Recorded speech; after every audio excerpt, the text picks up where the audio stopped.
হযরত লোকমান সন্তানকে ওয়াজ করতেছেন। আল্লাহ তাআলা বলেন, ওয়া ইয ক্বালা লুকমানু লিবনিহি ওয়া হুয়া ইয়াইদুহু ইয়া বুনাইয়া লা তুশরিক বিল্লাহ। হযরত লোকমান তার সন্তানকে ওয়াজ করতেছে। ওয়া হুয়া ইয়াইদুহু, সে তার বৎস সন্তানকে ওয়াজ করতেছে, বলতেছে, ইয়া বুনাইয়া, হে আমার বৎস, হে আমার সন্তান, লা তুশরিক বিল্লাহ, তুমি আল্লাহ তাআলার সাথে শিরিক কইরো না। সন্তানদেরকে নসিহত করার একটা নীতিমালা এখানে পাওয়া যায়। ইয়া বুনাইয়া শব্দটা এমন একটা গভীর শব্দ, এমন এক দরদ মাখা আবেগময় শব্দ, হযরত লোকমান সন্তানকে বলার ক্ষেত্রে এই শব্দ ব্যবহার করতেছে। বলতেছে, ইয়া বুনাইয়া লা তুশরিক বিল্লাহ, হে আমার বৎস, লা তুশরিক বিল্লাহ, আল্লাহ তাআলার সাথে শিরিক কইরো না। কারণ ইন্নাশ শিরকা লা যুলমুন আযীম, শিরিক হলো মহা অন্যায়, মহা জুলুম। কিছু কিছু শিরিক আছে যেগুলোর দ্বারা ক্ষণস্থায়ী জাহান্নামে থাকা লাগবে, আর কিছু কিছু শিরিক আছে যেগুলোর কারণে বেঈমান হওয়া লাগে এবং অনন্তকাল জাহান্নামের মধ্যে জ্বলা লাগবে। মক্কার কাফেররা কিন্তু আল্লাহ তাআলাকে বিশ্বাস করত, আল্লাহর অস্তিত্বে তারা বিশ্বাস করত, আল্লাহ আছে এ কথা তারা মানত, এ জমিন আসমান আল্লাহ বানিয়েছেন এটা তারা বিশ্বাস করত, তাদেরকেও যে আল্লাহ বানাইছেন তাও তারা বিশ্বাস করত, আল্লাহ তাআলা বৃষ্টি দেন, জমিনে ফসল উৎপাদন করেন, এগুলোও তারা বিশ্বাস করত। কিন্তু আল্লাহর সাথে এমন কিছু বিষয়ের শিরিক করত যার কারণে তারা ঈমানহীন হয়েছে এবং তাদের ঠিকানা অনন্তকাল জাহান্নাম। আল্লাহ রাব্বুল আলামিন কোরআনুল কারীমের মধ্যে বলেন, ইন্নাল্লাহা লা ইয়াগফিরু আন ইউশরাকা বিহি ওয়া ইয়াগফিরু মা দুনা যালিকা লিমান ইয়াশা। আল্লাহ তাআলা জানায় দেন তিনি সব গুনাহ মাফ করে দিবে। নামাজ পড়ে নাই, আল্লাহ তাআলা চাইলে মাফ করে দিবে। রোজা রাখে নাই, আল্লাহ তাআলা চাইলে মাফ করে দিবে। কিন্তু কেউ যদি আল্লাহ তাআলার সাথে শিরিক করে, আল্লাহ তাআলা ক্ষমা করবেন না। তাওবা ছাড়া তার এই গুনাহ মাফ হবে না। তাওবা বিহীন অবস্থায় যদি সে মারা যায়, যদি শিরিকটা এমন হয় যেটা ঈমান ধ্বংসের কারণ হয়ে দাঁড়ায়, তাহলে ওই লোকটাকে হয়তো মুসলিম সমাজে দাফন করা হবে, তার হয়তো জানাজা হবে, তাকে মুসলিম সমাজে কবরস্থ করা হবে, তার জন্য দোয়া করা হবে। কিন্তু ওই ধরনের শিরিক থেকে তাওবা না করার কারণে আমার আপনার কাছে সে মুসলমান হতে পারে, কিন্তু আল্লাহ তাআলার তালিকায় সে বেঈমান বলে গণ্য হবে। ওয়াকালা রাসূলুল্লাহি সাল্লাল্লাহু আলাইহি ওয়াসাল্লাম, কুল্লুকুম রাঈনা ওয়া কুল্লুকুম মাসউলুনা আন রাইয়াতিহি, আও কামা ক্বালা an-নাবিয়্য সাল্লাল্লাহু আলাইহি ওয়াসাল্লাম। সাদাকাল্লাহুল আলিয়্যুল আযীম ওয়া সাদাকা রাসূলুহুন নাবিয়্যুল কারীম ওয়া নাহনু আলা যালিকা মিনাশ শাহিদিনা ওয়াশ শাকিরিন ওয়ালহামদুলিল্লাহি রাব্বিল আলামিন। সুবহানাকা লা ইলমা লানা ইল্লা মা 'আল্লামতানা ইন্নাকা আনতাল আলিমুল হাকীম। আল্লাহুম্মা সাল্লি আলা মুহাম্মাদিন ওয়া আলা আলি মুহাম্মাদ কামা সাল্লাইতা আলা ইব্রাহিম ওয়া আলা আলি ইব্রাহিম ইন্নাকা হামিদুম মাজিদ। اللهم بارك على محمد وعلى آل محمد كما باركت على إبراهيم وعلى آل إبراهيم إنك حميد مجيد। আল্লাহর মহব্বতে আমরা জবান খুলে একটু জিকির করি, লা ইলাহা ইল্লাল্লাহ। রিভার্ব দেন, ভোকাল থাকলে বাদ দেন, কষ্ট ছেড়ে দেন। লা ইলাহা ইল্লাল্লাহ, লা ইলাহা ইল্লাল্লাহ। ইকো বাদ দেন ইকো, জিকির করেন আপনারা। ইল্লাল্লাহ, লা ইলাহা ইল্লাল্লাহ। ভোকাল বেস এগুলো পুরা কমান, টোন দেন। লা ইলাহা ইল্লাল্লাহ, লা ইলাহা ইল্লাল্লাহ। চিনে ইল্লাল্লাহ, লা ইলাহা ইল্লাল্লাহ, লা ইলাহা ইল্লাল্লাহ, লা ইলাহা ইল্লাল্লাহ। বুঝতে পারছি।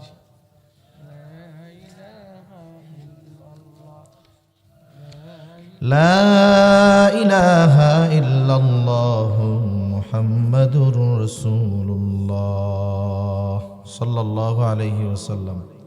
এক কাজ করেন, ওই বক্সের লাইন ওইটার থেকে খুলে ডাইরেক্ট মাইকে সেটে দেন, মেশিন লাগবে না। দীর্ঘ সময় পর্যন্ত বিজ্ঞ উলামা ইকরামের জবান থেকে খুব গুরুত্বপূর্ণ কথা শ্রবণ করবার, আমাকেও আপনাদের খেদমতে কিছু দ্বীনি কথা পেশ করার সুযোগ যে মহান মালিক দিয়েছেন, সে মহান মনিবকে খুশি করার জন্য মোহাব্বতের সাথে জবান খুলে অন্তর থেকে আমরা একবার কালিমাতুশ শুকর পাঠ করি, আলহামদুলিল্লাহ।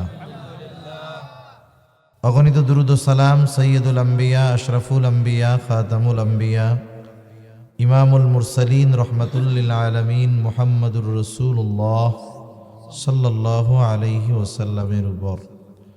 আমি খুব দীর্ঘ সময় আপনাদের সামনে আলোচনা করব না। আরও একজন মেহমান আছেন।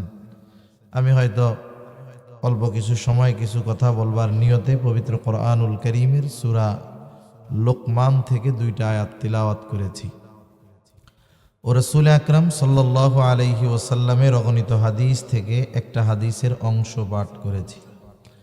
আল্লাহ তাআলার কাছে তৌফিক চাই, আল্লাহ তাআলা কিছু কথা আমাকে বলবার সুযোগ করে দেন, যে কথাগুলো আমাদের সবার দুনিয়া এবং আখিরাতের জন্য কল্যাণকর হয়। সকলে বলি আমিন।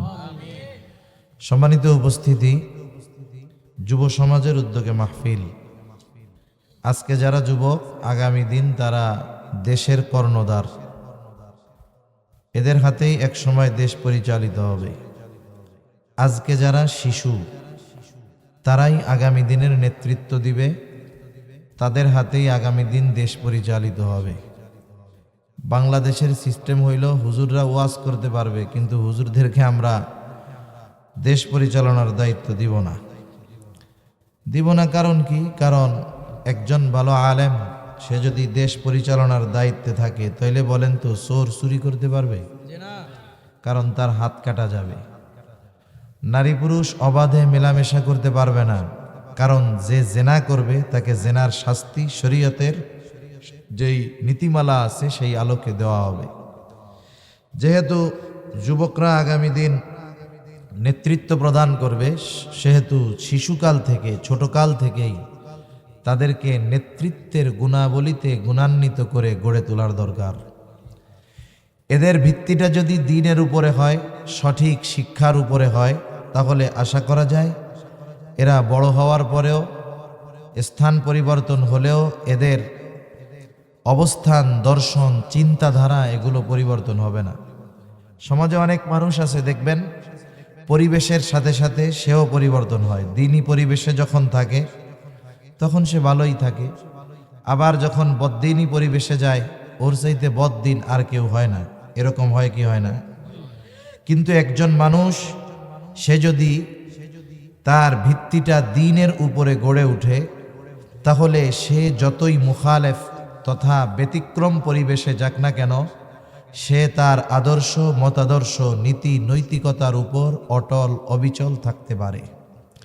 সেজন্য আমি যে আয়াতগুলো আপনাদের খেদমতে তিলাওয়াত করেছি, যদিও 2টা আয়াত তিলাওয়াত করেছি, কিন্তু সূরা লোকমানের দ্বিতীয় রুকুর অধিকাংশ আয়াত নিয়েই আমি আপনাদের সাথে অল্প কিছু সময় কিছু আলোচনা করব ইনশাআল্লাহ। আল্লাহ সুবহানাহু ওয়া তাআলা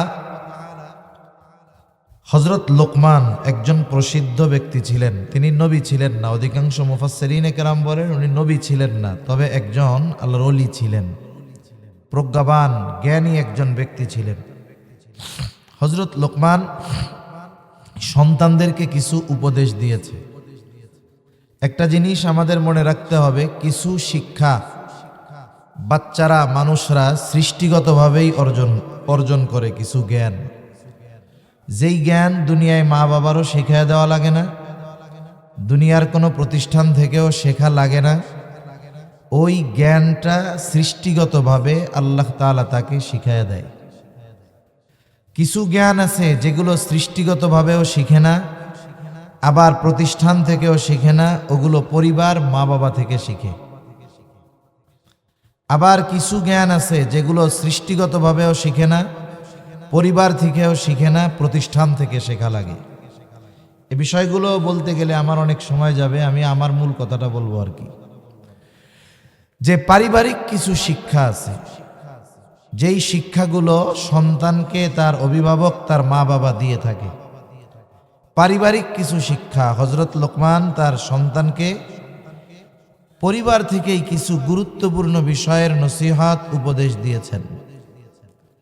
আল্লাহ তাআলার কাছে হযরত লোকমানের সন্তানকে করা এই উপদেশগুলো খুব পছন্দনীয় হয়েছে।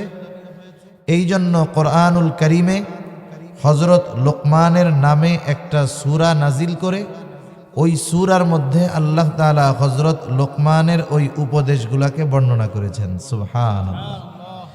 এগুলো পড়লেও আমাদের সওয়াব হয়, আর ওইগুলোর আলোকে যদি জীবন গড়া যায় তাহলে তো ভালোর উপর দিয়া ভালো। আল্লাহ তাআলা এখানে হযরত লোকমানের নসিহতগুলো বর্ণনা করার পূর্বে হযরত লোকমানের পরিচয় তুলে ধরছেন। অনেক সময় অপরিচিত ব্যক্তি, সে যত বড় জ্ঞানী শিক্ষিত হোক না কেন, তার পরিচয় যদি জানা না থাকে, তাকে যদি আমরা না চিনি, তার পরিচয় না জানার কারণে তার জ্ঞানের সমাদর কদর আমরা করি না, এটা স্বাভাবিক বিষয়। মনে করেন আপনাদের এলাকার চেয়ারম্যান সাহেব অথবা এমপি সাহেব বাংলাদেশের এক প্রান্তে গেছে, টেকনাফ গেছে অথবা তেতুলিয়া গেছে। আপনারা আপনাদের চেয়ারম্যান সাহেবকে চিনেন, এমপি সাহেবকে চিনেন, তার কথার মর্যাদা বা তার কথার মূল্যায়ন আপনারা করেন, কিন্তু আপনাদের এই চেয়ারম্যান বা এমপি সাহেব কেউই তেতুলিয়ার কেউ চিনে না। তেতুলিয়ার মানুষ মনে করবে আমিও পাবলিক, উনিও পাবলিক, ঠিক কিনা? উনার কথার মূল্যায়ন করবে না, তবে করবে কখন? ওই এলাকার এমপি সাহেব যদি পরিচয় করিয়ে দেয় যে এই লোকটারে তো আপনারা চিনেন নাই, এই লোক হইল চাঁদপুর অমক আসনের এমপি, চাঁদপুরের কচুয়ার অমক ইউনিয়নের চেয়ারম্যান। বলেন তো, পরিচয় জানার পরে এই ব্যক্তির কথার মূল্যায়ন ওই এলাকার মানুষ যতটুকু দিত, পরিচয় জানার পরে মূল্যায়ন বেশি হবে না কম হবে? এই পরিচয়টা যেই স্তরের মানুষ করায়া দিবে, ওই ব্যক্তির মূল্যায়ন ওই স্তর অনুযায়ী হবে। মনে করেন এমপি সাহেবের পরিচয়টা যদি বাংলাদেশের প্রধানমন্ত্রী করায়া দেয়, বলেন তো তেতুলিয়ার এমপি করায়া দিলে তার কথার মূল্যায়ন যতটুকু হবে, মাননীয় প্রধানমন্ত্রী যদি নিজে পরিচয় করায়া দেয় সারা দেশবাসীর সামনে, বলেন তো তার ব্যক্তিত্ব, গ্রহণযোগ্যতা, কথার মূল্যায়ন বাড়বে না কমবে? অনেক বাড়বে। যদি এই দুনিয়ার অন্যতম ক্ষমতাধর প্রেসিডেন্ট জো বাইডেন আমেরিকার, সে যদি পরিচয় করায়া দেয়, তার গ্রহণযোগ্যতা শুধু ন্যাশনালভাবে হবে না, ইন্টারন্যাশনালভাবে হয়ে যাবে। তাহলে বলেন তো হযরত লোকমানের অল্প একটু পরিচয় আমাদের সামনে কোরআনুল কারীমে যিনি তুলে ধরছেন তিনি কে? তাহলে বুঝতে হবে পরিচয় যিনি তুলে ধরেন, যার পরিচয় তুলে ধরেছেন তিনি সাধারণ কোনো ব্যক্তি না। আল্লাহ তাআলা হযরত লোকমানের অনেক গুণগুলার মধ্যে কয়েকটা গুণের বিষয় আমাদের সামনে তুলে ধরছেন, যাতে করে আমাদের সামনে বা আমাদের মনে এই প্রশ্ন না আসে, লোকমান আবার কে? এ কোন ভিআইপি সিআইপি যে তার সন্তানকে করা নসিহতগুলো আল্লাহ তাআলা কোরআনে নাজিল করলেন, এজন্য আল্লাহ তাআলা কয়েকটা পরিচয় দেন। আল্লাহ তাআলা বলেন, ওয়ালাকাদ আতাইনা লুকমানাল হিকমাতা আনিশকুর লিল্লাহ ওয়া মান ইয়াশকুর ফাইন্নামা ইয়াশকুরু লিনাফসিহি ওয়া মান কাফারা ফাইন্নাল্লাহা গনিয়্যুন হামিদ। আল্লাহ রাব্বুল আলামিন বলেন, আমি লোকমানকে হিকমত প্রদান করেছি। ওয়ালাকাদ আতাইনা লুকমানাল হিকমাহ, আমি লোকমানকে হিকমত প্রদান করেছি। হিকমত কি? মুফাসসিরিনে কেরাম বলেন অনেকগুলো গুণের সমষ্টি হলো হিকমত। এর মধ্যে অন্যতম হলো সত্য মিথ্যার পার্থক্য নির্ণয় করার যোগ্যতা, স্বপ্নের ব্যাখ্যা, এই ধরনের গুরুত্বপূর্ণ কিছু গুণের সমন্বয়কে বলা হয় হিকমত। আল্লাহ তাআলা হযরত লোকমানকে ওই হিকমত প্রজ্ঞা জ্ঞান দান করেছে। মুফাসসিরিনে কেরাম বলেন হযরত লোকমান নবী ছিলেন না। হযরত লোকমানের ব্যাপারে বর্ণিত আছে আল্লাহ রাব্বুল আলামিন ওনাকে নবুয়াত আর হিকমত এই দুটো থেকে একটাকে বেছে নেওয়ার সুযোগ দান করেছে। নিঃসন্দেহে নবুয়াত এটা মর্যাদাপূর্ণ একটি দায়িত্ব, কিন্তু হযরত লোকমান এটা জানার পরেও নবুয়াত গ্রহণ না করে তিনি হিকমতকে গ্রহণ করেছেন। হযরত লোকমানকে জিজ্ঞাসা করা হলো, লোকমান, নবুয়াতের মতো মর্যাদাপূর্ণ বিষয় গ্রহণ করার সুযোগ থাকার পরেও কেন আপনি হিকমতকে গ্রহণ করেছেন? কারণ প্রত্যেকটা নবী হিকমতওয়ালা, কোনো সন্দেহ নেই। আপনি যদি নবুয়াত গ্রহণ করতেন হিকমত তো পাইয়াই যাইতেন, সাথে সাথে নবুয়াতের মতো মর্যাদাপূর্ণ বিষয় গ্রহণ করার কারণে নবীর মর্যাদা পেয়ে যাইতেন। হযরত লোকমান এই প্রশ্নের জবাবে বললেন, শোনো, আল্লাহ তাআলা নিজ থেকে আমাকে নবুয়াতি দেন নাই, বরং আমাকে অপশন দিয়েছেন, সুযোগ দিয়েছেন। এখন যদি আমি নবুয়াতকে গ্রহণ করতাম, এটা আল্লাহ তাআলার পক্ষ থেকে দেওয়া হতো না, বরং নিজে নবুয়তির দায়িত্ব নেওয়া হতো। আল্লাহ তাআলা যদি নিজের থেকে আমাকে নবুয়তের দায়িত্ব দিতেন, তাহলে এই নবুয়তির দায়িত্ব পালন করতে গিয়ে যত ব্যবস্থাপনা দরকার সব কিছু আল্লাহ তাআলা গ্রহণ করতেন।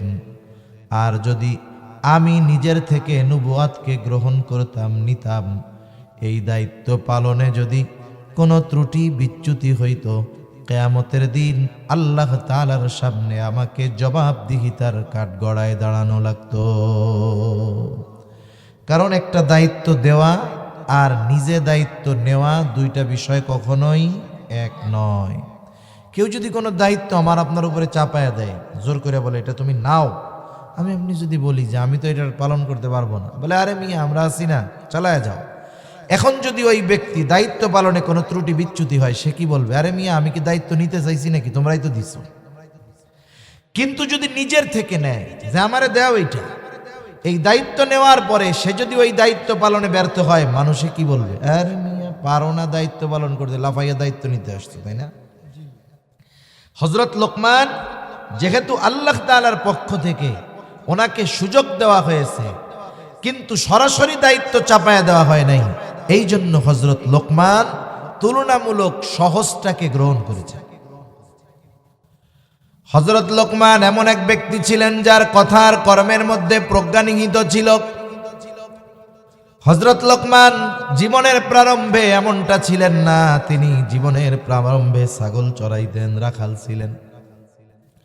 হযরত লোকমানের ছাগলের মালিক একদিন এসে বলে, লোকমান, তুমি আমার জন্য একটা ছাগল জবাই করো এবং ছাগলের সর্ব উৎকৃষ্ট অংশ আমার সামনে হাজির করো।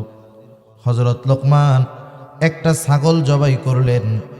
এরপরে ছাগলের কলিজা আর জিহ্বা, হৃৎপিণ্ড আর জিহ্বা, এই দুইটা অংশ এনে মালিকের সামনে দিয়ে বললেন, এটাই হলো সবচেয়ে উৎকৃষ্ট অংশ। মালিক আবার নির্দেশ দিল, লোকমান, তুমি আর একটা ছাগল জবাই করবা আর ছাগলের সবচাইতে নিকৃষ্ট অংশ আমার সামনে হাজির করবা। হযরত লোকমান আবার আর একটা ছাগল জবাই করলেন। জিহ্বা আর হৃৎপিণ্ড এই দুইটা অংশ মালিকের সামনে নিয়ে হাজির। মালিক বলে, লোকমান রে, তুমি আমার সাথে কি মজা করো নাকি? সর্বোৎকৃষ্ট অংশ আনতে বললাম, এই দুইটা আনলা। সবচাইতে নিকৃষ্ট অংশ আনতে বললাম, এই দুইটাই আনলা।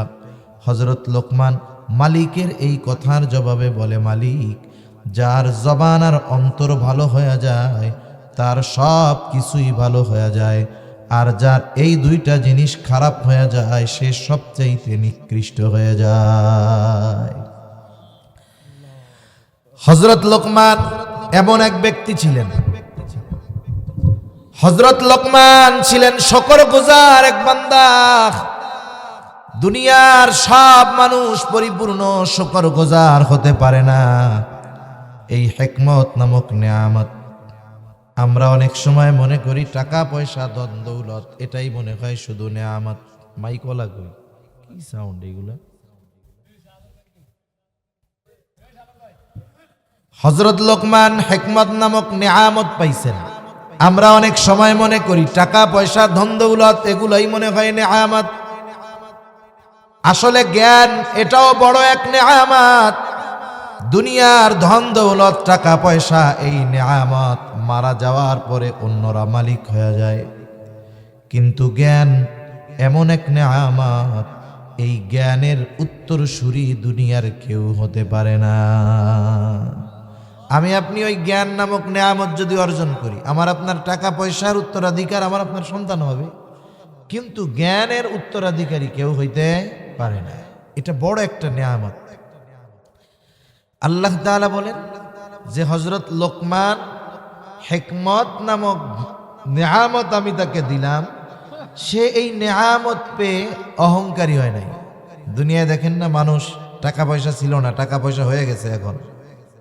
আগে পায়ে জুতা ছিল না, এখন ওই পার সাথে মাটিও লাগতে দেয় না। আগে নিজে কত কষ্ট করছে, এখন যদি পরিশ্রমী মানুষ এসে হাত মুলাকাত করতে আসে, মুসাফা করতে আসে, হাত 15 বার সাবান দিয়া দেয়। আছে না এরকম কুতুব? কিছুই ছিল না, এখন একটু হইছে, অহংকারী হয়ে গেছে। অশিক্ষিত মূর্খ ছিল এক সময়, এখন একটু জ্ঞানী হয়েছে, লেখাপড়া শিখছে। গ্রামের মানুষ এগুলো সব মূর্খ। বুড়া বেলা এরকম লোক আছে না নাই? অহংকারের কারণে বলে। কিন্তু হযরত লোকমান উনি অহংকারী ছিলেন না, বরং আল্লাহ তাআলার কৃতজ্ঞ এক বান্দা ছিলেন। আল্লাহ তাআলা সেই কথাই বলেন, ওয়ালাকাদ আতাইনা লোকমানাল হিকমাতা আনিশকুরু লিল্লাহ। আমি লোকমানকে হিকমত প্রদান করেছি যাতে সে আল্লাহ তাআলার কৃতজ্ঞতা প্রকাশ করে। একটা মানুষ কৃতজ্ঞ বান্দা কিনা বুঝবেন কেমনে? এটা বোঝার কিছু পদ্ধতি আছে। যেমন অনেক সময় কিছু মানুষ আছে, এক সময় কিছুই ছিল না, এখন অনেক টাকার মালিক, ইন্ডাস্ট্রির মালিক, ফ্যাক্টরির মালিক, শত শত কোটি টাকার মালিক। আপনি গিয়া তার সামনে তার অতীতের কথা স্মরণ করায়া দিবেন। তার বড় বড় শিল্পপতি বন্ধুদের সামনে বসা, আপনি গিয়া যদি তারে বলেন, ভাই, আজ থেকে 20 বছর আগে 3 বেলা খাইতে পারতেন না, এখন আল্লাহ আপনারে 1000 কোটি টাকার মালিক বানায়া দিছে। ওই লোকটা যদি আপনার এই কথার জবাবে অহংকারের সাথে বলে, দূর মিয়া, রাখো এইসব ফালতু কথা, কে কইছে আমি 20 বছর আগে খাওন পাই নাই, আমার 14 পুরুষ দইরা কোটিপতি, চুপ করো মিয়া। আছে না এরকম লোক? তাহলে কি বুঝবেন? এই লোক হলো নাশকর গোজার। এ লোক কি?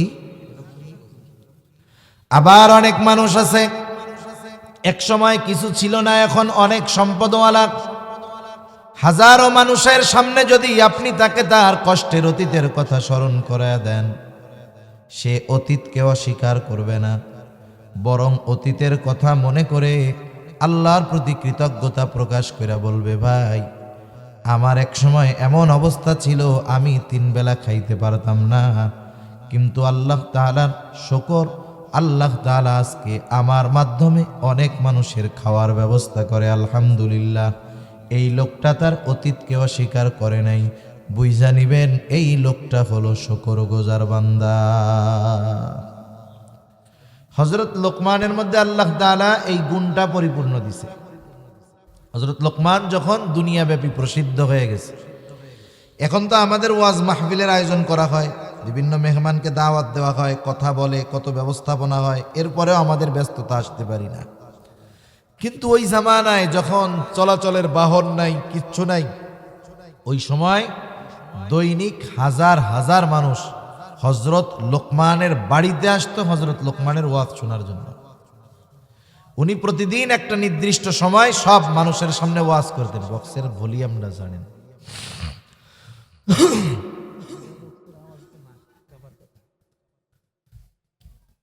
ওই সময় হাজার হাজার মানুষ দৈনিক ওনার বাড়িতে আসতো ওয়াজ শোনার জন্য। একদিন উনি মানুষের সামনে ওয়াজ করার জন্য দাঁড়াইছেন। ওয়াজ শুরু করার পূর্বে উপস্থিত মানুষদের মধ্য থেকে একজন দাঁড়ায় বলতেছে, লোকমান, আপনি ওয়াজ শুরু করার পূর্বে আপনার কাছে আমার একটা প্রশ্ন আছে। কি প্রশ্ন বলো?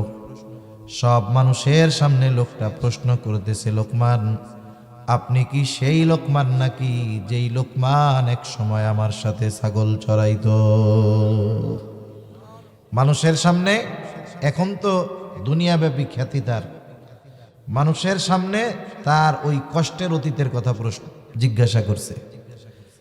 হযরত লোকমান অতীতকে অস্বীকার করেন নাই, সাথে সাথে বললেন, হ্যাঁ আমি সেই লোকমান যে এক সময় জঙ্গলে জঙ্গলে বাগানে বাগানে ছাগল চড়াইতো, আমি সেই লোকমান। এর দ্বারা আল্লাহ কি বুঝাইতে চান? মূলত আল্লাহ তাআলা বুঝাইতে চান, আমি লোকমানকে হিকমত নামক নিয়ামত প্রদান করেছিলাম, আর লোকমান হলো আমার শুকরগুজার এক বান্দা। আল্লাহ তাআলা বলতেছেন লোকমান আমার শুকরগুজার বান্দা। তাইলে কেমন মানুষ সে, যে আল্লাহ স্বয়ং নিজে বলতেছে যে লোকমান আমার কৃতজ্ঞ বান্দা। সাথে সাথে আল্লাহ তাআলা আমাদের জন্য শিক্ষণীয় কিছু কথা বলছেন। ওয়ামান ইয়াশকুরু ফাইন্নামা ইয়াশকুরু লিনাফসি, যে কৃতজ্ঞতা প্রকাশ করে সেটা সে নিজের জন্যই করে। আমরা যদি আল্লাহ তাআলার নিয়ামতের কৃতজ্ঞতা প্রকাশ করি, বলেন তো লাভ আমাদের নাকি আল্লাহ তাআলার? লাভ আমাদের। আল্লাহ তাআলা বলেন, বান্দা শুকর আদায় করো, লাইন শাকারতুম লাযীদান্নাকুম ওয়া লাইন কাফারতুম ইন্না আযাবি লাশাদীদ। আল্লাহ তাআলা বলেন, লাইন শাকারতুম লাযীদান্নাকুম, তোমরা যদি নিয়ামতের শুকরিয়া আদায় করো, আমি আল্লাহ তোমাদের জন্য আরো বাড়ায়া দিব, তথা নিয়ামত আরো বাড়ায়া দিব। ওয়া লাইন কাফারতুম, আর যদি কুফরি করো, শুকরিয়া আদায় না করো, জেনে রাখো ইন্না আযাবি লাশাদীদ, আমার আযাব বড় শক্ত, আমার আযাব বড় কঠিন। তাহলে শুকরিয়া আদায় করলে লাভ আমাদের। শুকরিয়া আদায় করলে যেই নিয়ামতের ব্যাপারে শুকরিয়া আদায় করব, সেই নিয়ামত বাড়ায়া দেওয়ার প্রতিশ্রুতি দিলেন কে? আল্লাহ। আর যদি নিয়ামত পাওয়ার পরে ওই যে নাশকর গোজারের মতো হই, আল্লাহর শুকরিয়া আদায় না করি, আল্লাহ তাআলা জানায়া দিলেন যে তাহলে কি হবে, যাই না রাখো, আযাব কিন্তু বড় কঠিন। এজন্য আমরা শুকরগুজার বান্দা হব। কি বান্দা হব বলেন? হায় হায় করা বান্দা হব না। আল্লাহ যা দিচ্ছে, একজন জিজ্ঞাসা করছে, ভাই কেমন আছেন? আমরা একটু অসুবিধা থাকলে, আরে ভাই ভালো নাই, এটা কেন? যেই হালতেই থাকি না কেন আগে বলি আলহামদুলিল্লাহ, আল্লাহ ভালো রাখছে। এটা কেন বলতে পারি না জানেন? কারণ আমাদের নজর হলো খালি উপরের দিকে। আমার চাইতে ভালো কেডা, আমি এটা দেখি, কিন্তু আমার চাইতে কষ্টে আছে কি, আমি এটার দিকে তাকাই, দেখবেন তখন ভালো লাগতেছে। তখন দেখবেন যে নিজের অবস্থা, আপনি মনে করবেন ওই বান্দার চাইতে আমি তো কত ভালো আছি। ওই আল্লাহর বান্দার হাত নাই, ওই আল্লাহর বান্দার পা নাই, আমার হাত আছে, পা আছে। আরে ওই আল্লাহর বান্দার ঘর নাই, আমার তো একটা ঘর আছে। কিন্তু আমাদের নজর খালি উপরের দিকে, এই জন্য শুকরিয়া বাইর হয় না, খালি আফসোস বের, আরে পাইলাম না। কিন্তু যদি যেই অবস্থায় আছি ওই অবস্থার উপরে শুকরিয়া আদায় করে শুকরগুজার বান্দা হইতাম, আল্লাহ তাআলা যদি দেওয়ার মধ্যে কল্যাণ থাকতো, আল্লাহ আমারে আরো বাড়ায়া দিতেন। সেজন্য আমরা যে শুকরিয়া আদায় করি না, না করার কারণ কি? আমাদের নজর কোন দিকে? কিন্তু আমাদের নজর যদি আমার চেয়ে যে কষ্টে আছে তার দিকে থাকে, তাহলে কি হবে? হ্যাঁ, তখন শুকরিয়া আদায় করবো, আলহামদুলিল্লাহ, আল্লাহ ওর চাইতে আমারে ভালো রাখছে। আল্লাহ তাআলা সেই কথাই বলেন, ওয়ামান ইয়াশকুরু ফাইন্নামা ইয়াশকুরু লিনাফসিহি ওয়ামান কাফারা ফাইন্নাল্লাহা গনিয়্যুন হামিদ।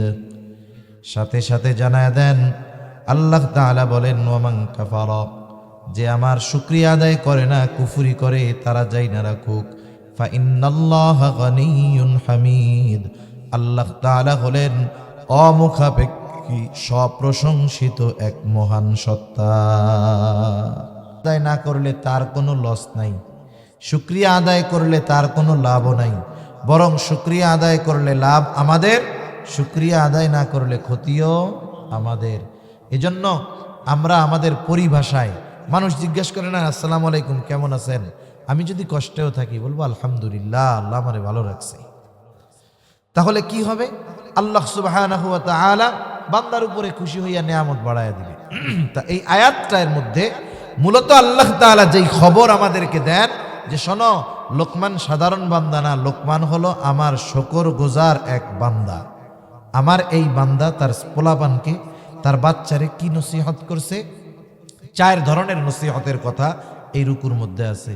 1 নাম্বার, ঈমানের ব্যাপারে, তাওহীদের ব্যাপারে হযরত লোকমান তার সন্তানকে নসিহত করছে। মুফাসসিরিনে কেরাম বলেন, ছেলে যদি কাফের হয়ে থাকে, হযরত লোকমানের ছেলে যদি কাফের হয়ে থাকে, তাহলে নসিহতটা ঈমানের ব্যাপারে। আর যদি ছেলে কাফের না হয়ে থাকে, তাহলে নসিহতটা আল্লাহর একত্ববাদ, তাওহীদের ব্যাপারে। হযরত লোকমান সন্তানকে ওয়াজ করতেছেন, আল্লাহ তাআলা বলেন, ওয়া ইয ক্বালা লুকমানু লিবনিহি ওয়া হুয়া ইয়াইদুহু ইয়া বুনাইয়া লা তুশরিক বিল্লাহ।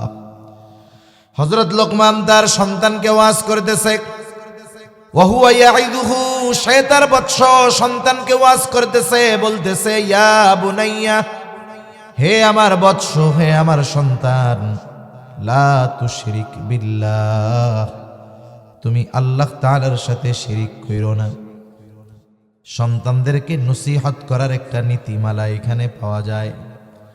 মানুষ যখন কারো উপরে রাগ হয়, মনে করেন তার সন্তানের উপরে রাগই হইছে, বলেন তো রাগ হইয়া আব্বা আয়েশা কোনো সময় এরকম বলে নাকি, ও আমার কলিজার টুকরা সন্তান, এই দিকে ধরে ফিডামু, এরকম বলে?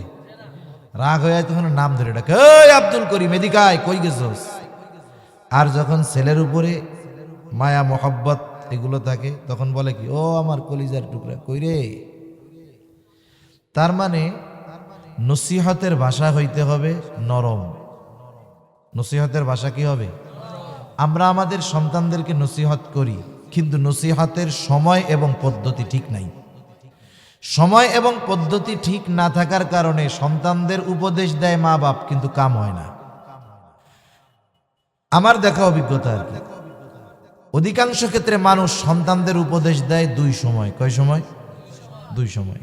কোন সময়? একটা হলো মনে করেন ছেলে খারাপ অন্যান্য পোলাপানদের সাথে মিশতেছে, তার চালচলন বাবার ভালো লাগতেছে না, বাপ কি করবে? বাপ কিছু বলবে না, বলবে কোন সময়? ছেলে দুপুরে খাইতে বসছে, ওই পাশের রুমে বাবা বসা, মা মাছের মাথাটা নিয়ে ছেলের পাতে প্লেটে তুলে দিচ্ছে আর বলছে, আব্বা খাও খাও। এবার বাপ ওই পাশ দিয়ে বলবে, খাওয়াও খাওয়াও, বাপের হোটেলে খাইতো টের পাও না?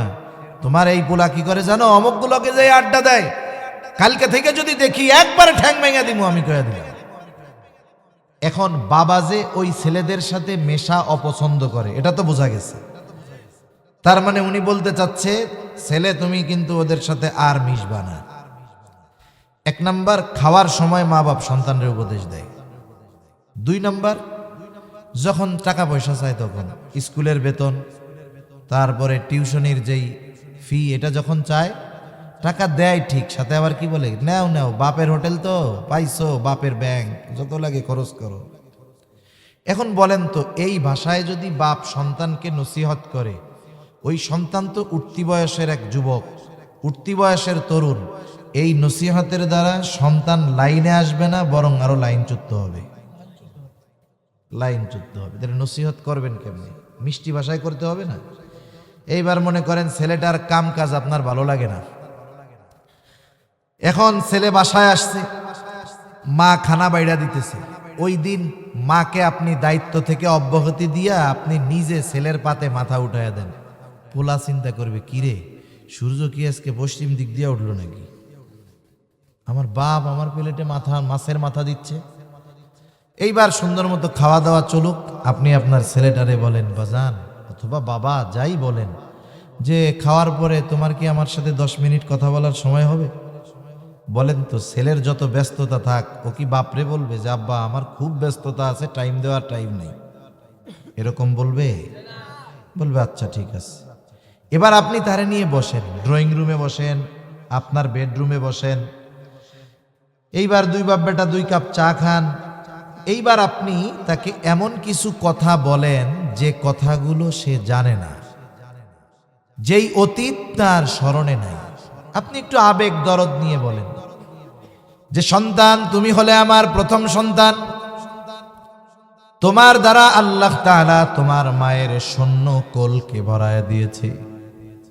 তুমি হলে আমার সেই সন্তান যার দ্বারা আল্লাহ তাআলা আমার শূন্য বুককে পরিপূর্ণ করে দিয়েছে। তোমার ব্যাপারে আমরা কত আশাবাদী ছিলাম। তুমি যখন তোমার মায়ের গর্ভে ছিলা, আমরা প্রতিনিয়ত অপেক্ষায় ছিলাম কবে তোমার এই সুন্দর চেহারাটা দেখব। তুমি দুনিয়ায় আসলা, ওই দিনটা ছিল আমাদের অন্যতম আনন্দের একদিন।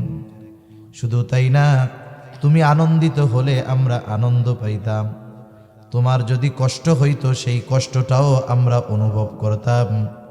কারণ তোমার মা বাবা হলো তোমার সর্বোচ্চ কল্যাণকামী।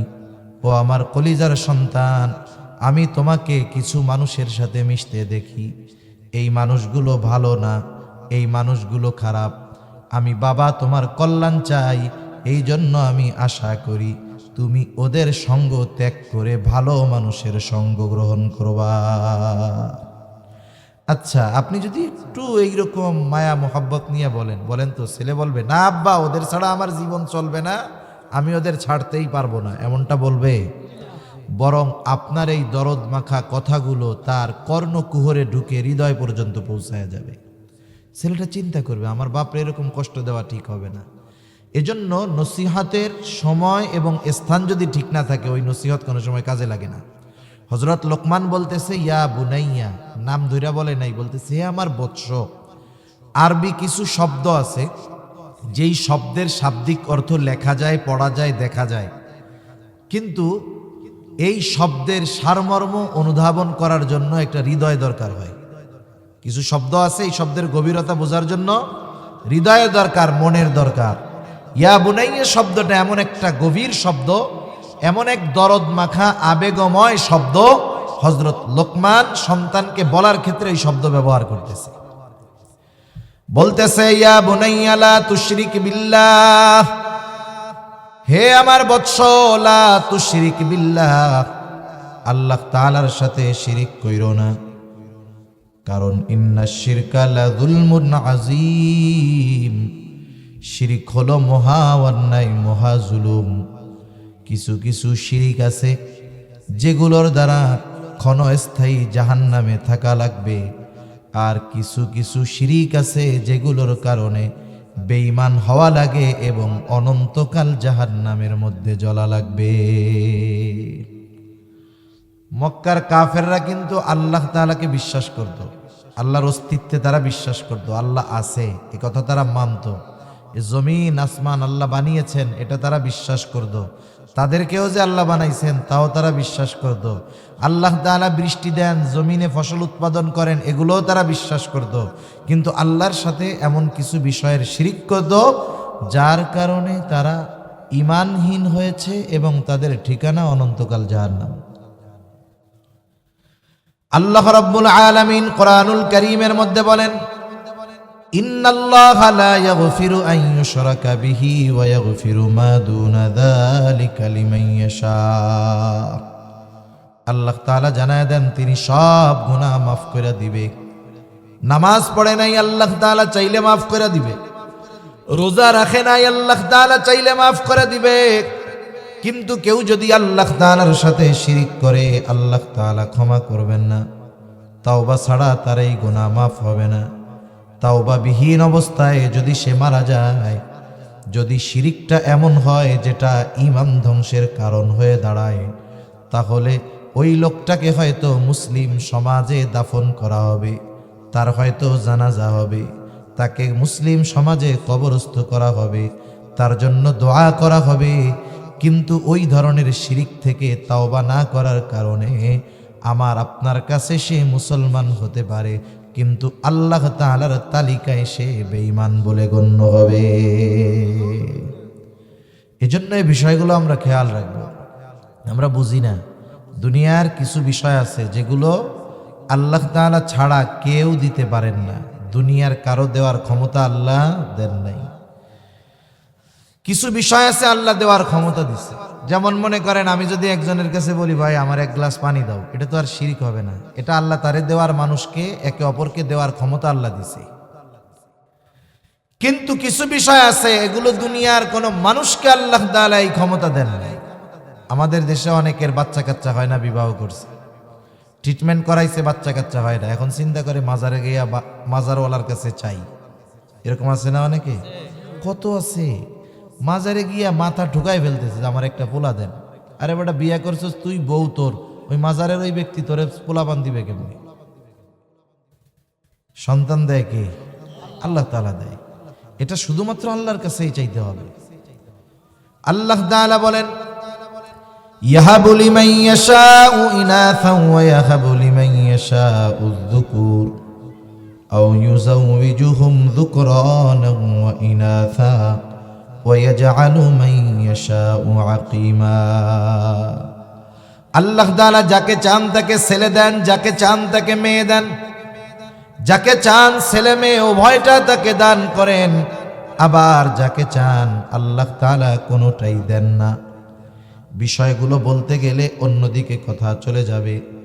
এক কথায় যেই বিষয়গুলো দেওয়ার ক্ষমতা একমাত্র আল্লাহর, এই বিষয়গুলো কোনো মাখলুকের কাছে চাওয়া জায়েজ নাই। তাহলে হযরত লোকমান সন্তানকে শিক্ষা দিচ্ছেন তাওহীদের, আল্লাহর একত্ববাদের। 2 নাম্বার, এরপরে আল্লাহ তাআলার কিছু কথা আছে সন্তানদের প্রতি, মা বাবার ব্যাপারে। আমি ওইদিকে যাব না, আমি শুধু হযরত লোকমানের নসিহতগুলো বইলা আমি আমার আলোচনা শেষ করব অল্প সময়ের মধ্যে ইনশাআল্লাহ। 1 নম্বরে হযরত লোকমান সন্তানকে আল্লাহর একত্ববাদ তথা ঈমানের শিক্ষা দিয়েছেন। 2 নম্বর আল্লাহর কুদরত, আল্লাহর ক্ষমতার ব্যাপারে জানিয়েছেন।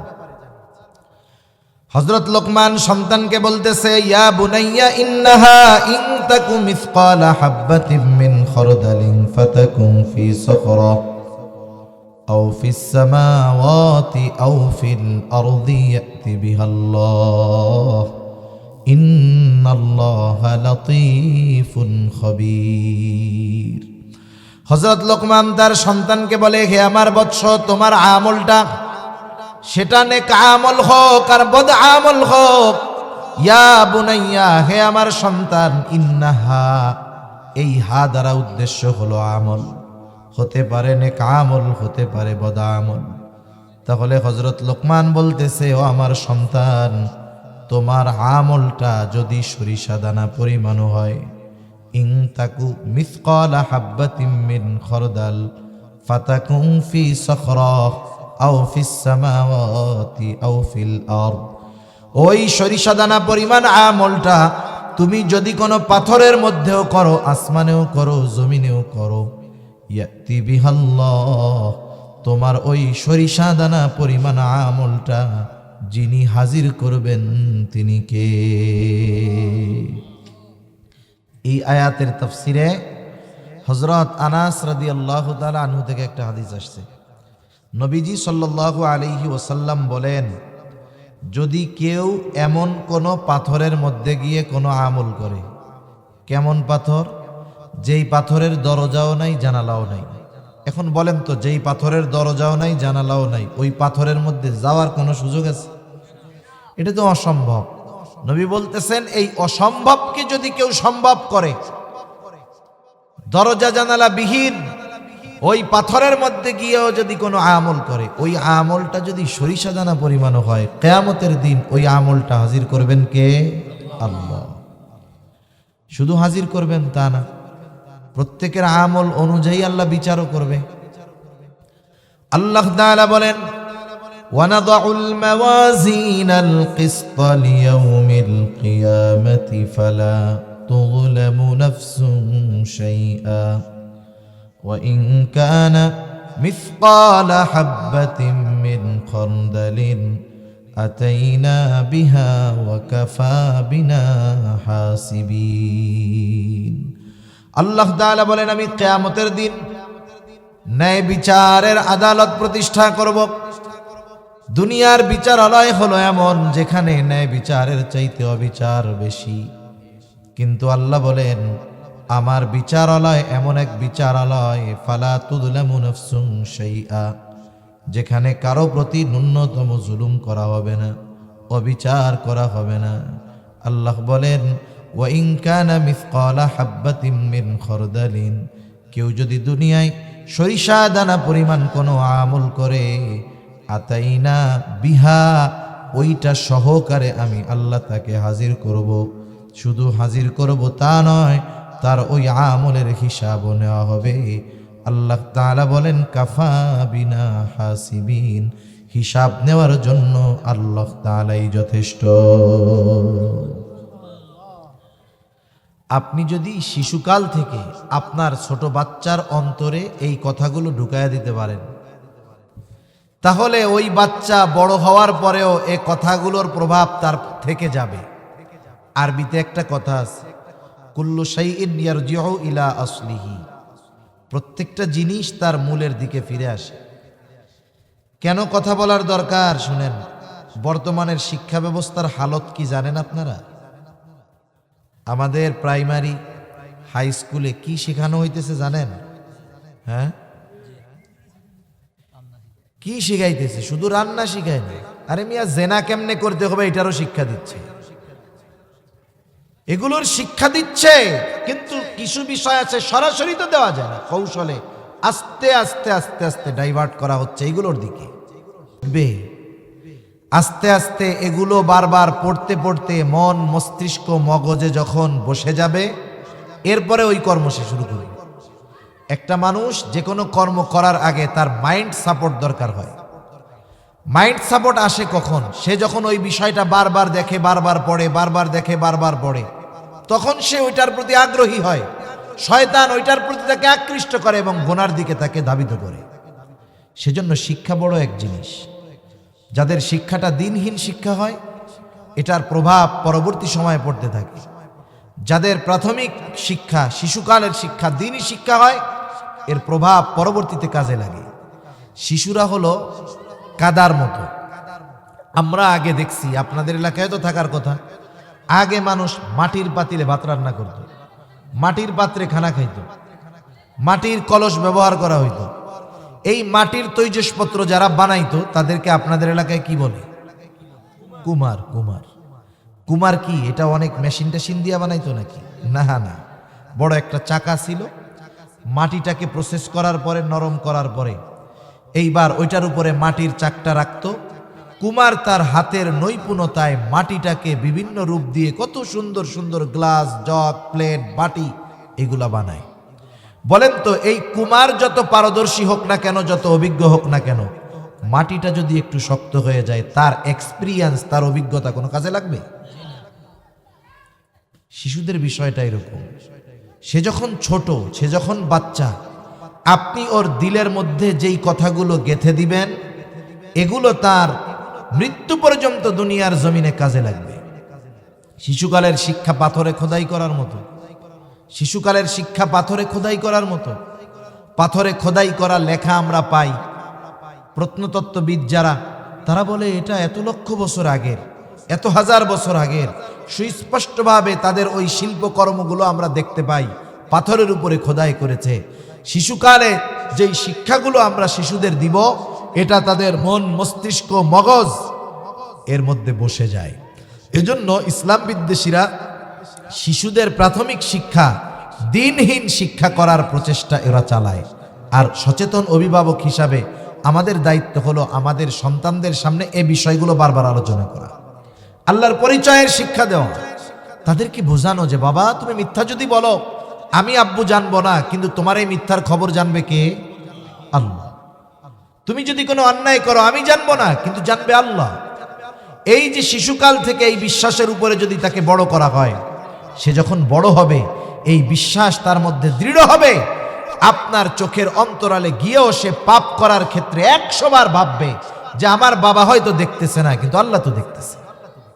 এই জন্য হযরত লোকমান সন্তানরে বলতেছে, বাবা তুমি যদি তোমার সরিষা দানা পরিমাণ আমলটা পাথরের মধ্যেও করো, আসমানেও করো, জমিনেও করো, তোমার ওই আমলটা হাজির করবে কে?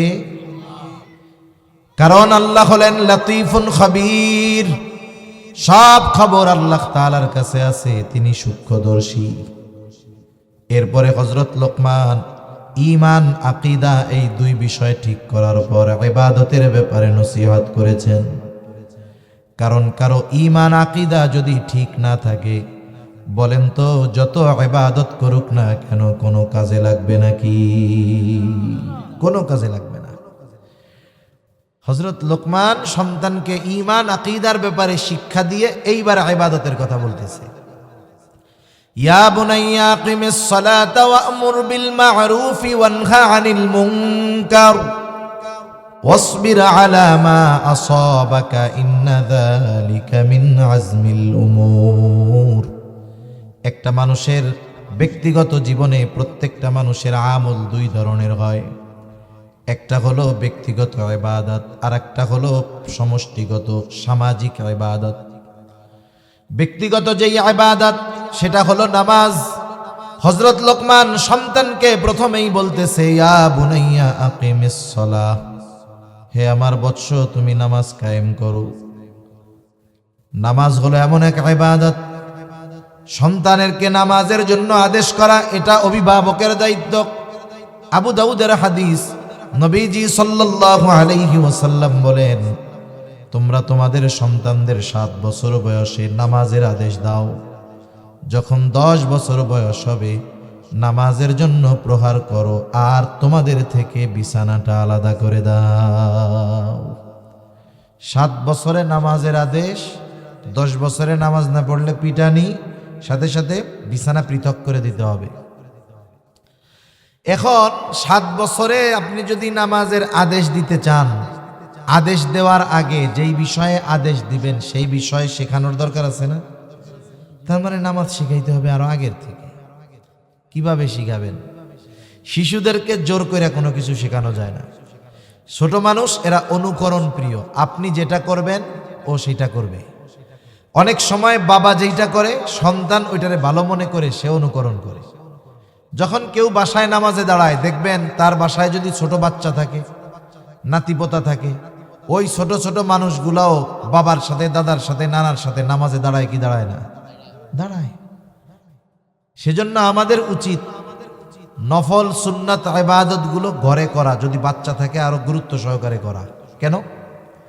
কারণ পুরুষ নামাজ পড়ে আলোকিত জায়গায়, খোলামেলা জায়গায়, মা বোনেরা নামাজ পড়ে ঘরের ভিতরে। ছোট বাচ্চারাও অন্ধকার পছন্দ করে না, ওরা খোলামেলা জায়গা পছন্দ করে। আপনি নামাজ পড়তে বসছেন, নামাজ শুরু করছেন, দেখবেন আপনি নামাজে গেছেন, আপনি সেজদা দিছেন, আপনার গাড়ির উপরে ওইটা আপনার নাতি ঘোড়া বানায় খেলা শুরু করবে, ঠিক না? একটু করে করুক না। ছোট বাচ্চারা এক কাজ দীর্ঘ সময় করে না। আপনি অন্যান্য দিন সুবহানা রাব্বিয়াল আ'লা পড়তেন 11 বার, আজকে 91 বার পড়েন, সমস্যা হবে কোনো? সেজদাটা একটু লম্বা বানায় দেন, একটু পরেই অন্য ঘাট থেকে নাইমা অন্য খেলায় মত্ত হয়ে যাবে। কিন্তু আমরা কি করি, 11 বার হওয়ার পরে মনে হয় যে আর সহ্য হয় না। গাড়ির উপরে থাকলে কুনুই দিয়ে একটা গুতা মেরে ওটারে ফালাই দিয়ে এরপরে আল্লাহু আকবার উঠছে। অথচ নবীজি কি করছে? নবীজি একদিন নামাজ পড়াইতেছে মসজিদে নববীর ভিতরে।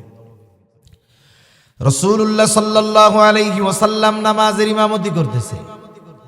নবীজি সেজদায় গেলেন, একটা সেজদা অনেক লম্বা করলেন। সাহাবায়ে কেরাম মনে করতেছে মনে হয় ওহী নাজিল হইতেছে।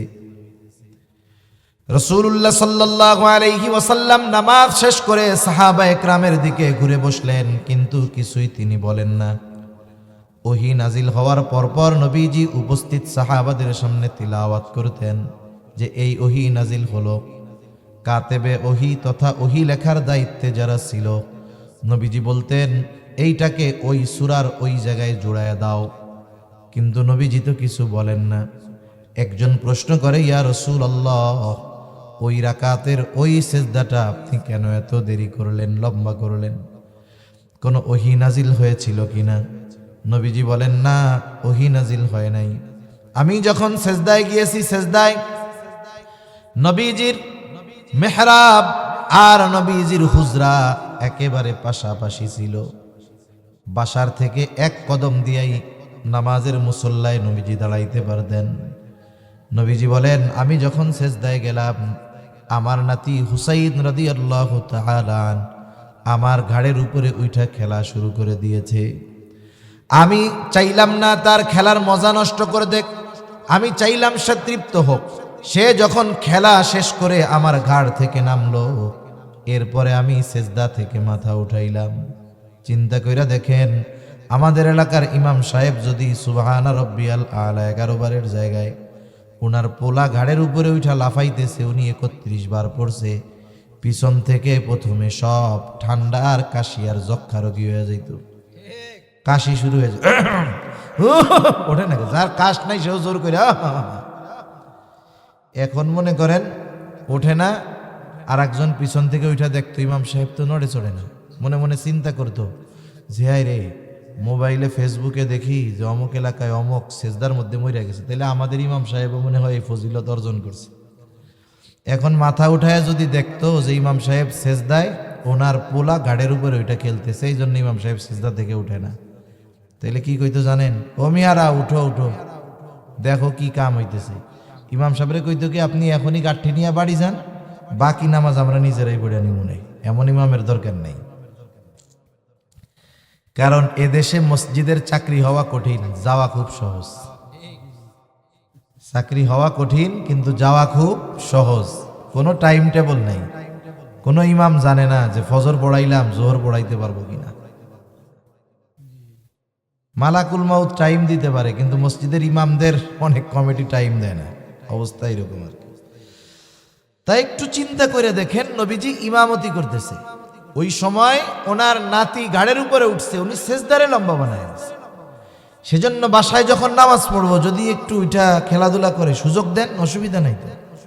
এতে কি হবে? সে আরো আগ্রহী হবে, উৎসাহী হবে। এরপরে যখন একটু বড় হবে, একবারে গেদাটা ধইরা মসজিদে আনা যাবে না। 5 বছর 5.5 বছর হয়েছে, 6 বছর হয়ে গেছে, মসজিদে আনায় অভ্যস্ত হন। কারণ এখন সে ভালো মন্দ মোটামুটি বুঝে, কথা বললে পাশে দাঁড়ায় থাকবে, একটু দৌড়াদৌড়ি করলে করুক, সমস্যা নাই, কিন্তু অভ্যাসটা হোক।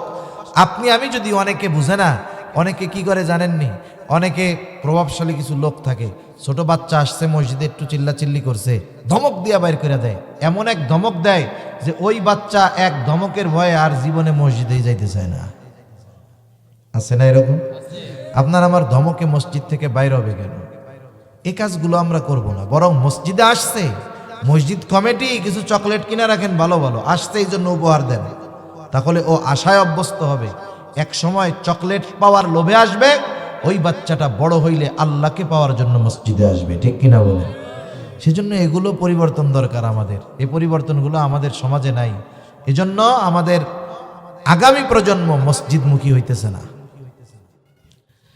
তাহলে সন্তানের দায়িত্ব, হযরত লোকমান বললেন, হে আমার সন্তান, নামাজ কায়েম করো। নামাজের জন্য আদেশ দেওয়া এটা অভিভাবকের দায়িত্ব। শুধু তাই না, মুখ দিয়ে অর্ডার করলেই হবে না, সাথে সাথে সন্তান যেন নামাজি হয় এই জন্য দোয়া করতে হবে। কার কাছে?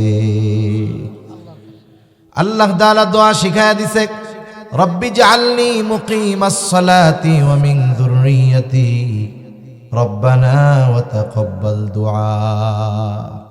সন্তানরা যেন নামাজি হয় এই জন্য এই দোয়া আল্লাহর কাছে করতে হবে, চেষ্টা চালাইতে হবে, দোয়াও করতে হবে। নিজেও নামাজি হতে হবে, অধীনস্থদের নামাজি বানাতে হবে। নিজে নামাজি, অধীনস্থ নামাজি যদি হয়, আল্লাহ তাআলা রিজিকের দরজা খুলে দিবে। সুবহানাল্লাহ। এবার সন্তানকে সামাজিক ইবাদতের শিক্ষা দিতে হবে। সামাজিক ইবাদতের শিক্ষা কি? তা'মুরুনা বিল মা'রুফি ওয়া তানহাউনা আনিল মুনকার।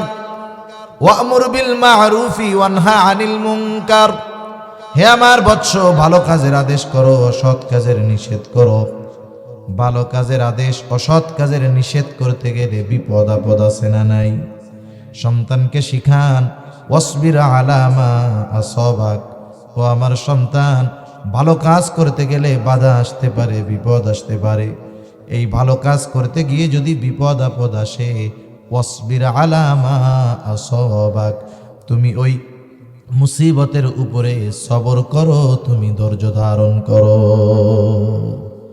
ইন্না যালিকা মিন আজমিল উমুর, এটা বড় এক জিনিস। এজন্য আমাদের তরুণ প্রজন্ম, যুবক সম্প্রদায়, যুবক যারা আছে, এদেরকে আমরা ভালো কাজের ব্যাপারে উৎসাহ প্রদান করব। সাথে সাথে বলবো, এরা তো তরুণ যুবক, এখনো অনেকে কিশোর, ভালো কাজ করতে গেলে একটু বাধা আসলে ওরা নিরুৎসাহিত হয়ে যাবে।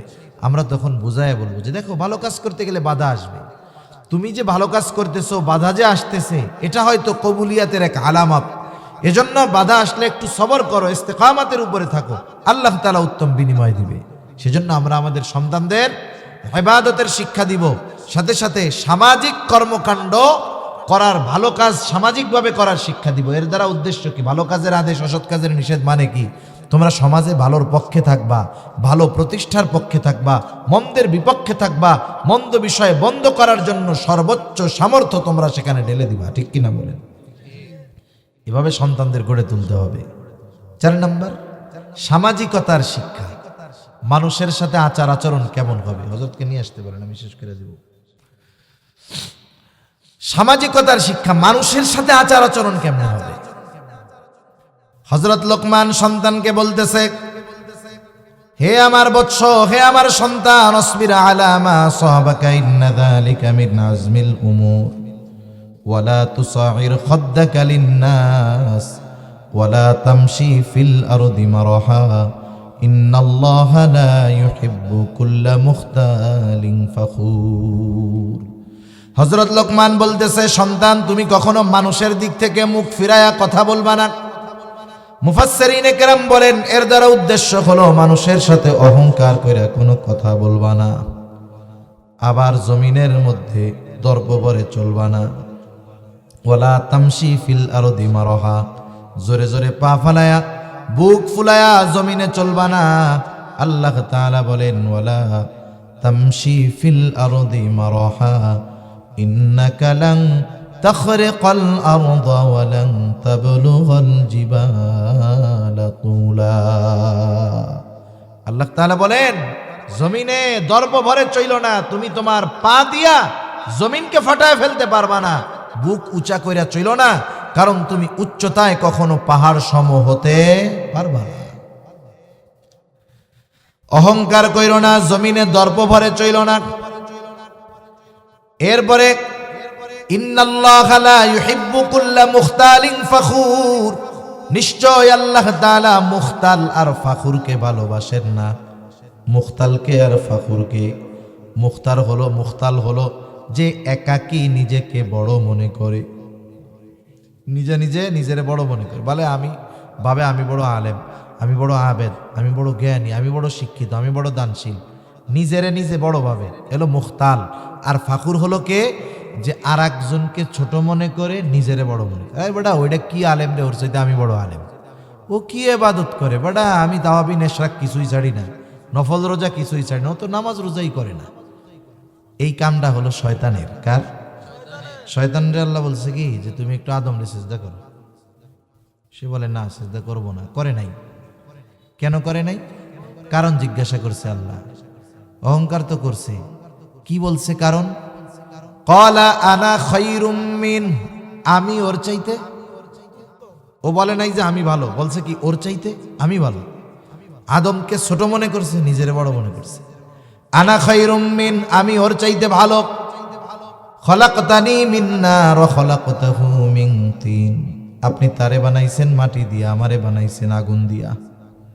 সেই জন্য আরেকজনকে তুচ্ছ করে নিজেকে বড় মনে করা, এটা অহংকার। এটা এমন এক রোগ, এমন এক পাপ, আসমান জমিন উভয় জায়গায় এই দুই পাপ সংগঠিত হয়েছে। সৃষ্টি জগতের অন্যতম পাপ হইল এই অহংকার। নবীজি বলেন, লা ইয়াদখুলুল জান্নাতা মান কানা ফি কলবিহি মিসকালা হাববাতিন মিন কিবর, যার অন্তরের মধ্যে যাররা পরিমাণ অহংকার আছে, অর্থাৎ সে আরেকজনকে তুচ্ছ করে নিজেকে বড় মনে করে, নবীজি বলেন এই কারণে সে জান্নাতে প্রবেশ করতে পারবে না। আল্লাহ তাআলা আমাদের অহংকার মুক্ত হৃদয় দান করেন, সকলে বলি আমিন।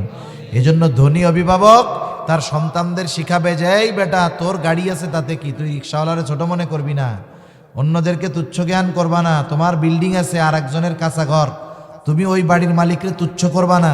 আল্লাহ তাআলা চাইলে এক রাতের ব্যবধানে তোমারে ফকির বানায় দিতে পারে, ঠিক কিনা বলেন? এই শিক্ষাগুলো আমরা সন্তানদের দিব, তাইলে সমাজের সব মানুষের সাথে চলতে পারবে, সমাজের সবার সাথে সদাচরণ করবে, আগামী প্রজন্ম ভালোভাবে গইড়া উঠবে। এরপরে হাঁটার পদ্ধতি শিখায়া দিচ্ছে, ওয়াকসিদ ফি মাশিকা ওয়াগদুদ মিন সাউতিক ইন্না আনকারাল আসওয়াতি লাসাউতুল হামির। তুমি হাঁটার ক্ষেত্রে মধ্যম পন্থা অবলম্বন করবা, একেবারে দ্রুত হাঁটবা না, একেবারে ধীরেও চলবা না, মধ্যম পন্থা অবলম্বন করবা। সাথে সাথে তো অগদুদ মিন সাউতিক, তুমি তোমার কণ্ঠস্বরকে নিচু রাখবা, নিচু, বিনা কারণে জোরে চেঁচায় মেঁচায় কথা বলবা না। সমাজে অনেক মানুষ আছে তর্ক বাঁধছে দুইজনের মধ্যে, আমরা মনে করি গলার জোর সাফার জোর যে বেশি ও মনে হয় জিতে গেছে, ও আবার পরে জায়গায় দেখছস বেটা আমার সামনে কথা কওয়ারই সাহস পায় নাই, গলাবাজি। যে একজন ভালো মানুষ সে অনেক সময় নত হয় তার ভদ্রতার কারণে। রহমানের বান্দাদের গুণাবলী, আল্লাহর খাঁটি বান্দাদের কিছু গুণ আছে, সূরা ফুরকানের মধ্যে আল্লাহ তাআলা এই গুণগুলো বর্ণনা করছে। এর মধ্যে একটা গুণ, রহমানের বান্দাদেরকে জাহেল মূর্খরা যখন কিছু বলে ওরা মাপ চাইয়া ওইখান থেকে কাইটে পড়ে। আল্লাহ তাআলা বলেন, ওয়াইদা খাতাবাহুমুল জাহিলুনা ক্বালু সালামা। রহমানের বান্দাদেরকে জাহেলরা যখন কিছু বলে, তাদের উদ্দেশ্য করে যখন কোনো কথা বলে, ওরা কি বলে? ক্বালু সালামা, ভাই আমরা মাপ চাই, তুই ঠিক, তোরটাই ঠিক, আমি গেলাম, মাপ চাই। তারা তর্ক বিতর্ক করে না, তারা নমনীয়তা দেখায়। আমরা অনেক সময় মনে করি মানুষের এই বিনয় নমনীয়তাকে আমরা দুর্বলতা মনে করি, এটা তার দুর্বলতা না, বরং এটাই হলো তার পাওয়ার, এটাই হলো তার শক্তি, এটাই হলো তার নৈতিকতা, ভদ্রতার পরিচয়, ঠিক কিনা বলেন?